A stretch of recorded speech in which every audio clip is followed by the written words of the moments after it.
Bora lá, pessoal! Olha, hoje é à noite. Normalmente eu gravo de manhã, hoje eu tô gravando à noite. São 15 para meia-noite e nós estamos aqui. Bora lá, que eu tô animadíssima, página 117, item 9, voz humana. Eu acho que a gente vai ter ainda uns 2 ou 3 vídeos aí para finalizar. No último vídeo eu vou deixar muito pouca coisa para a gente ler e um tempo maior, para a gente finalizar com mais insights, né, e fala, e troca de ideia, e uma análise total, né, do livro, tá bom? Tá combinado? Então vamos lá. Hoje não tem cafezinho, né, que já estamos quase meia-noite. A voz humana. Computadores são inúteis. Tudo o que eles têm a oferecer são respostas. Pablo Picasso. Volta justamente ao que a gente tinha conversado antes sobre a importância da pergunta, e eu tinha sugerido meus 2 episódios do o podcast Papo de Artista, em que eu coloco 48 perguntas importantes, essenciais da vida para a gente se fazer e a gente responder. Mas ali, quando eu fui formulando essas perguntas, eu vi como é que é importante, né, fazer perguntas fortes, né. Eu já falei com vocês, como host do podcast Hubcast, a importância que eu dou para a ordem, a estrutura das perguntas, o desenvolvimento do pensamento, né, da pessoa, e muito mais, né, é muito importante. Eu tô vendo um seriado que é até antigo, muito antigo, tá, se chama The Mentalist. Eu tinha visto, né, pipocando aí alguns episódios, mas agora eu tô vendo ele seguir. Aí você vê de como das estratégias do cara, né, que trabalha lá como consultor do departamento de polícia, é é é é quebrar a pessoa que ele está, né, conversando ali, tendo um interrogatório, né, melhor falando, quebrar com uma pergunta que deixa a pessoa sem graça, para que ela tenha uma resposta, espontânea e que, na espontaneidade ele consiga ver e observar se ela está falando mentira, se ela está, falando a verdade, se ela é o assassino ou não, né. Então é interessante que, como as perguntas colocadas de certas formas, elas são estratégicas para você entender até o que é verdade ou não, e deixar a pessoa, assim, em choque, falando: "Não, que é isso? Não, eu não fiz", né. E quando você, responde de uma maneira, como é que fala? Empolgante, né, assim, tipo, espontânea, você tem reações que são esperadas, né. E quando você tá travado, ou tem questões, ou tem traumas, ou tem não sei o quê, o seu tipo de resposta, né, ele pesa, né. Então eu acho que essas perguntas, elas são muito importantes a se fazer todos os dias. Eu acho que às vezes a gente se esconde, por não fazermos perguntas, para nem termos que respondê-las, né. Ao longo da maior parte desse livro, tentamos confrontar as dificuldades de fazer arte, examinando a forma que esses desafios realmente assumem no estúdio. É uma premissa simples. Ao seguir as pistas que surgem do contato com o trabalho, seu caminho técnico, emocional, intelectual se torna claro. Tendo chegado até aqui, é tentador levar essa ideia a um fechamento, juntando todas as pistas em uma única resposta clara, concisa, fundamental e afiada. É tentador, mas é fútil.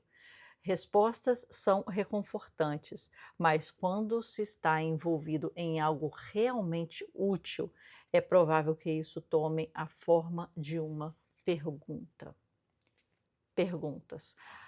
Em longo prazo, as pessoas com respostas interessantes são aquelas que fazem perguntas interessantes.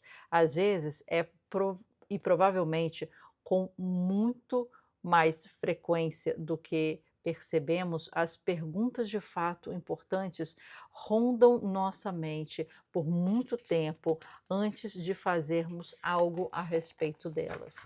Às vezes, na realidade, elas ficam lá esperando por um longo tempo antes mesmo de darmos conta de que elas são importantes. Parece que elas ficam em segundo plano, né? E a gente cria uma névoa que a gente não quer nem ver, porque senão a gente vai ter que responder. Então aquilo vem, você fala: isso aqui agora não, calma aí", passa para segundo plano. E aquilo ali grita, né? Aí você fala: quero pensar nisso não".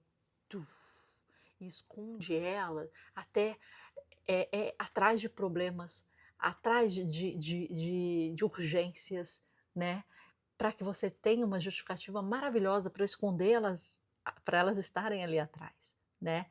Quando você cria desculpas lógicas e bem argumentadas para você mesma, né?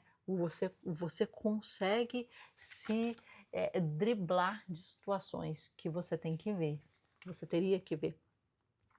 A pergunta que provavelmente serviu de pedra fundamental para esse livro foi feita aos autores cerca de 20 anos antes da publicação. A ocasião foi um debate amigável sobre a formação de um pequeno coletivo de artistas. A pergunta foi: artistas têm algo em comum uns com os outros? O medo. Como toda boa resposta, ela logo gerou uma enxurrada de outras relacionadas. Como os artistas se tornam artistas? Como aprendem a trabalhar em suas obras? Como posso criar obras que se satisfaçam? Para artistas jovens, cheios de energia e idealismos, as respostas parecem estar bem ali na esquina.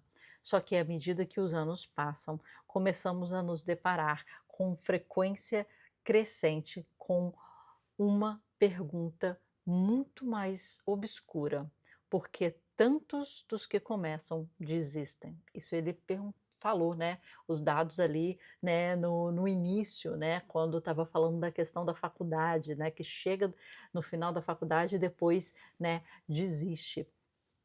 Juntas, essas perguntas são a questão central da arte e medo. Elas formam um conjunto estranho, talvez não arcano o suficiente para interessar acadêmicos, mas elusivo o bastante para atrair psicólogos populares. Talvez isso seja tão bom quanto. Vivemos em um mundo no qual observações pré-fabricadas sobre a criação artística são, em geral, inúteis e com frequência fatalistas. Alguém um dia igualará a genialidade de Mozart? Não. Obrigada. Agora podemos continuar nosso trabalho. Isso aqui é interessante, né? Se você não coloca a sua régua lá em cima, né? Você tem que saber onde colocar, na verdade, você tem que saber onde colocar a sua régua. Se você coloca ela lá em cima, né, em Mozart, você coloca o que eles chamam nos Estados Unidos numa North Star, né? Quer dizer, numa estrela do norte, né? E é como se você apontasse, jogasse lá para muito longe, lá para muito alto. Pô, é difícil chegar lá, é difícil até enxergar, é difícil não sei. Nossa Senhora! Se você fizer isso, a depender da sua personalidade, tem uma coisa. Você pode falar assim: cara, estou desafiado agora. Eu coloquei que eu quero chegar lá. Lá é longe, lá é difícil, lá tem muito obstáculo, lá quase ninguém chegou, né? Mas eu vou chegar, é para mim. Querem ver? Né? Aquela coisa toda, né? Ou você pode colocar um pouco mais próximo, onde é o horizonte, onde você consegue enxergar, mas tá lá, tá longe, vão ter muitas braçadas, você vai ter que nadar pra caramba, você vai chegar naquele horizonte que tá lá, você vai chegar. A depender da sua personalidade, o North Star funciona, a estrela do norte funciona, ou o horizonte funciona, né? O que não funciona é colocar aquela pessoa que trabalha do seu lado como a sua meta. Do seu lado, eu digo, no mesmo nível que você, né, como sua meta, né, a pessoa que você aspira, que você gosta, que você coloca como um norte, ela tem que estar descolada da sua realidade em diversos níveis.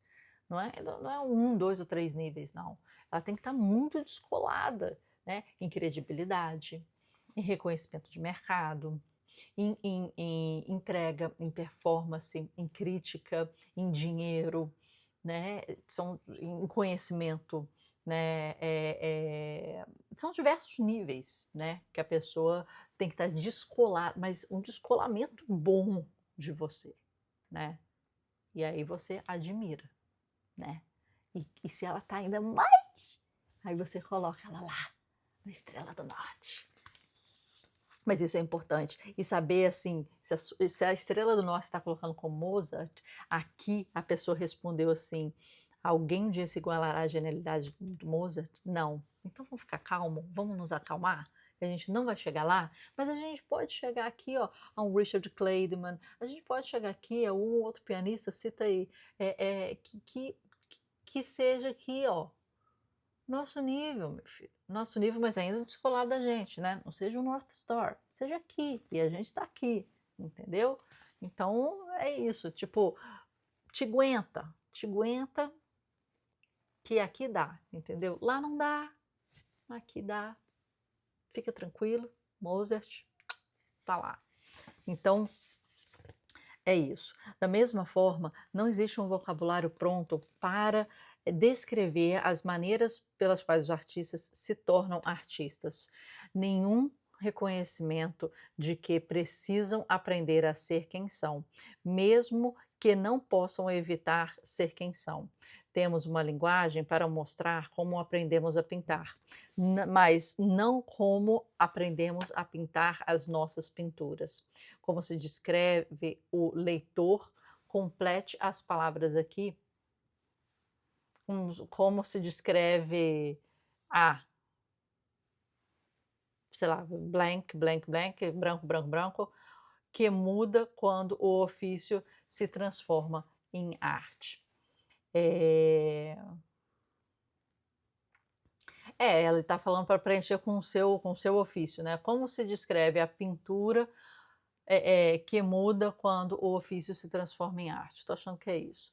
Artistas se reúnem com o pleno conhecimento de que, no fim das contas, voltarão ao estúdio e praticarão sua arte sozinhos. Ponto final. Essa única verdade talvez seja o laço mais profundo que compartilhamos, a mensagem que atravessa o tempo do bisão pintado e do sinete esculpido em marfim. Fala não das diferenças entre nós e os criadores daquela arte, mas das semelhanças. Hoje, as semelhanças estão ocultas sobre a complexidade urbana. Público, crítica, economia, trivialidades. Em um mundo autoconsciente, apenas os momentos em que estamos verdadeiramente trabalhando em nossa obra é que recuperamos a conexão fundamental compartilhada entre todos os criadores de arte. O resto pode ser necessário, mas não é arte. O seu trabalho é traçar uma linha direta e clara da sua vida até a sua arte. Eu acho que muito do que a gente faz quando a gente decide ser artista, principalmente no início de carreira, é definido aqui como não arte, e não é arte, né? Ainda mais se você sai do CLT e vai para empreender, você entende que o tempo disponível que você vai se disponibilizar para fazer arte é muito menor do que você gostaria, e é muito maior do que você poderia, né? Existem várias burocracias nesse meio que são imensas, são enormes, né? Emitir nota, embalagem, né? Divulgação, posicionamento, branding, você ser seu RP, você organizar o seu clipping, você colocar projetos em editais, né? É muita coisa burocrática e processual, né? Porque você não tem uma equipe, pelo menos, né? Vamos imaginar, você não tem uma equipe, você está em MEI, você está, né, começando, você vai sozinho. Então você incorpora tudo, emissão de nota, aquela coisa toda, né? E, e aí você começa a desenvolver. Agora, é muito complicado, né? Você se entender artista somente quando você faz arte, né? Ou que o resto pode ser necessário. Pode não, é absolutamente necessário. Você ou outra pessoa tem que fazer, mas, né, tem que ser feito. Seu trabalho é traçar uma linha direta e clara da sua vida até a sua arte. Mas aqui falou assim,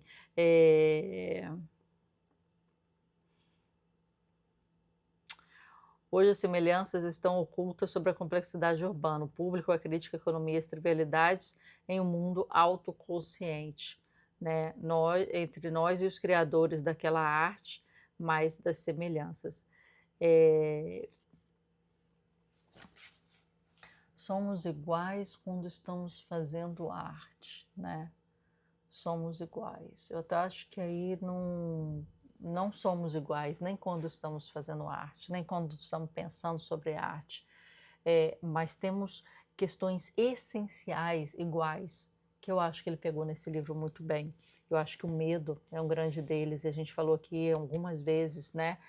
Que o advogado, o médico, ele não sente medo de travar né, e entrar nessa carreira. Não é medo que se tem, né? Poxa, vou ser médico. Não, você fala, vai ser difícil, vou tirar sei lá, o meu CRM e vou atuar. Advogado, tem a carteira da ordem, tem que fazer a prova, pode difícil, será que, né, vou falhar, não vou falhar? Mas vou atuar.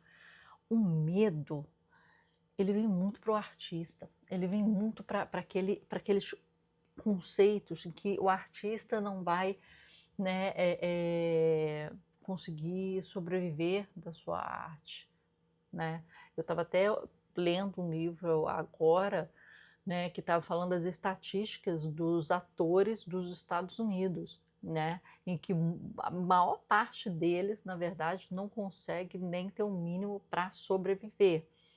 Aí começa a dividir apartamento, começa, né, a morar de favor, volta para a casa dos pais, né? Lá eles saem muito mais cedo do que a média do brasileiro, né? Saem da casa dos pais bem mais cedo.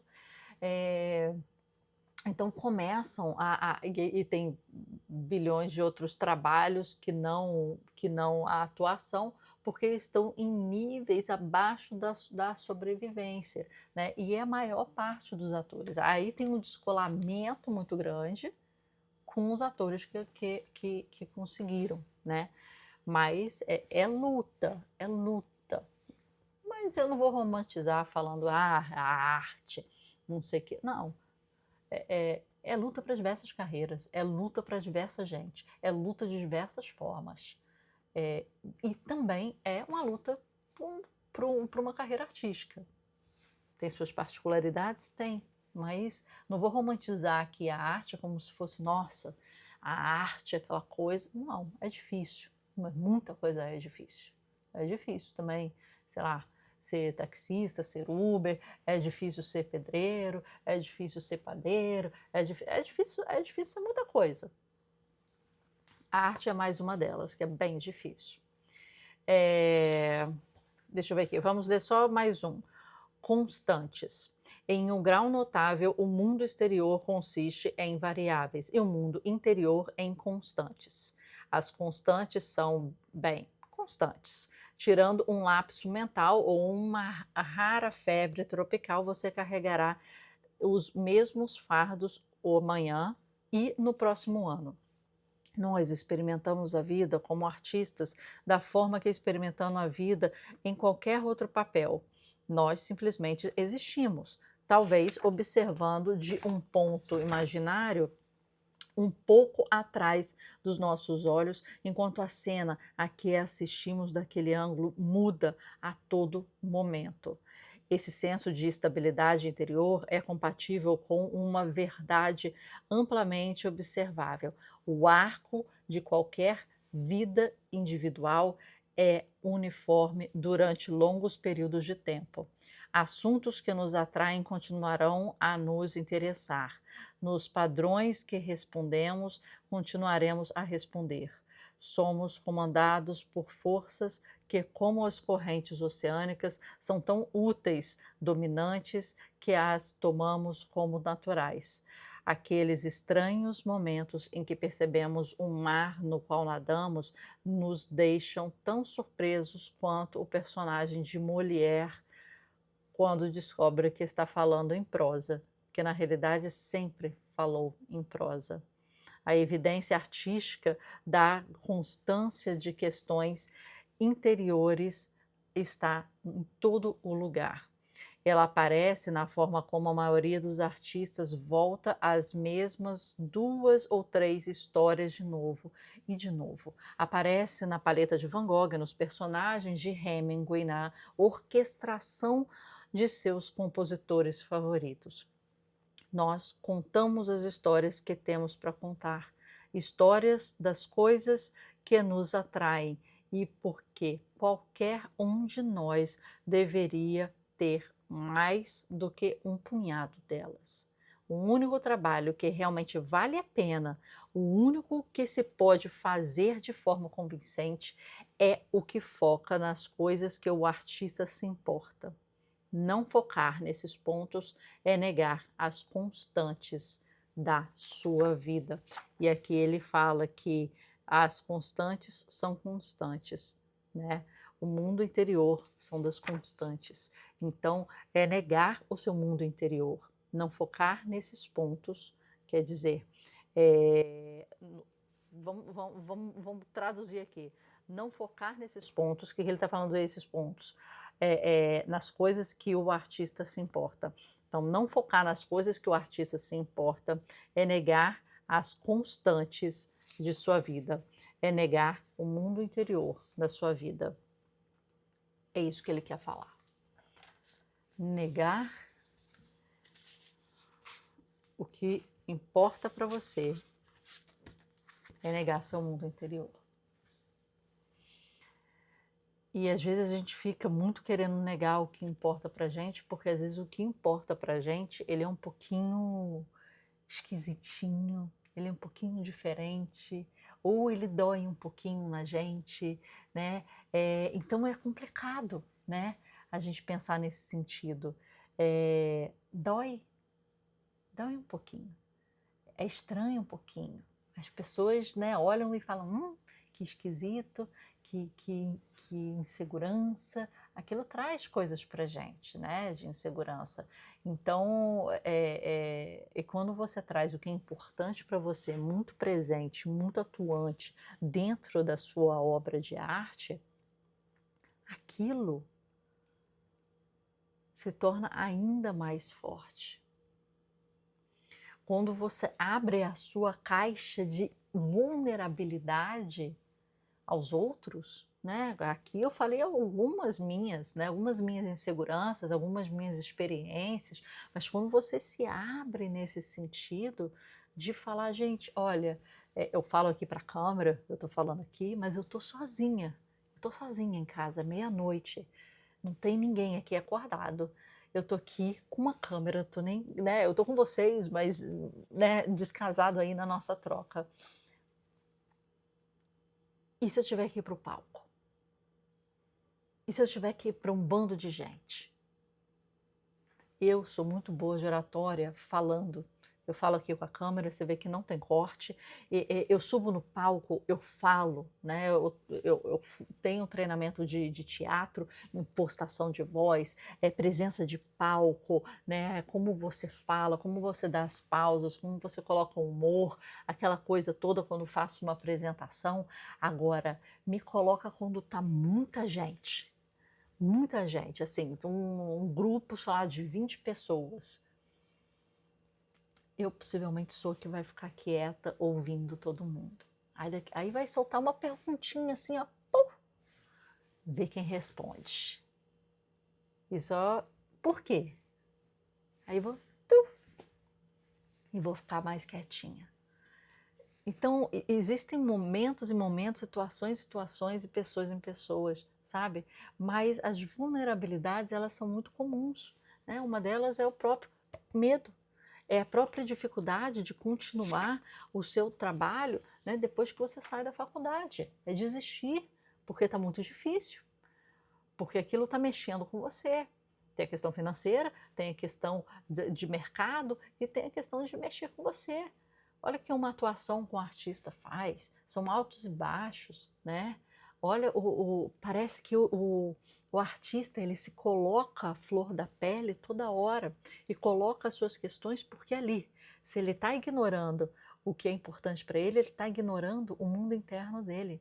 E se ele não está pintando o que é importante para ele e ignorando o que é interno dele, ele parece que não sei nem se existe essa palavra, se nubla, né? Cria uma neblina, ele se nubla. Se não existir essa palavra, vamos inventar essa palavra agora, hein? Porque ficou bem legal, nublou. Você nublou, né? Sei lá se existe. Mas é como se você estivesse criando uma nebulosidade, é isso que eu quero dizer, como se fosse uma película protetora que te protege do mundo. E você não consegue levar as suas inseguranças para o outro, a ponto que se você falar dos seus medos e levar suas inseguranças, o que você vai encontrar lá, né? Olhando para a sua obra de arte também, no seu espectador, são pessoas que vão falar, cara, eu passo por isso também, eu sofro disso também, é difícil também, eu já passei por isso, eu te entendo, eu já estive lá. E essa troca é tão gostosa, essa troca é tão fundamental, que é fantástica, sabe? É uma coisa impressionante quando a gente se dispõe a tirar essa neblina um pouco da nossa frente, a trabalhar um pouco a nossa insegurança e a falar, poxa, eu sou tímida quando tem muita gente, eu fico mais quietinha. Eu passei por muitas dificuldades, disso, aquilo. Eu tenho dúvidas, né? Quando você se coloca, você abre uma ponte ao coração do outro que também já passou por isso. E isso é muito importante, mas várias pessoas não fazem isso. E o artista, quando ele não consegue fazer isso na sua obra, ele com a sua obra, aquilo fica nítido. Fica nítido como se o artista não foi até onde ele poderia ter ido. Ele rompeu muito antes, né, do seu caminho, né, de investigação, de pesquisa, de entrega. E aquilo fica nítido também na obra, que não se torna uma obra madura emocionalmente. Ela vai até o meio do caminho, porque ela tem um medinho de entregar um pouco a mais e chocar as pessoas.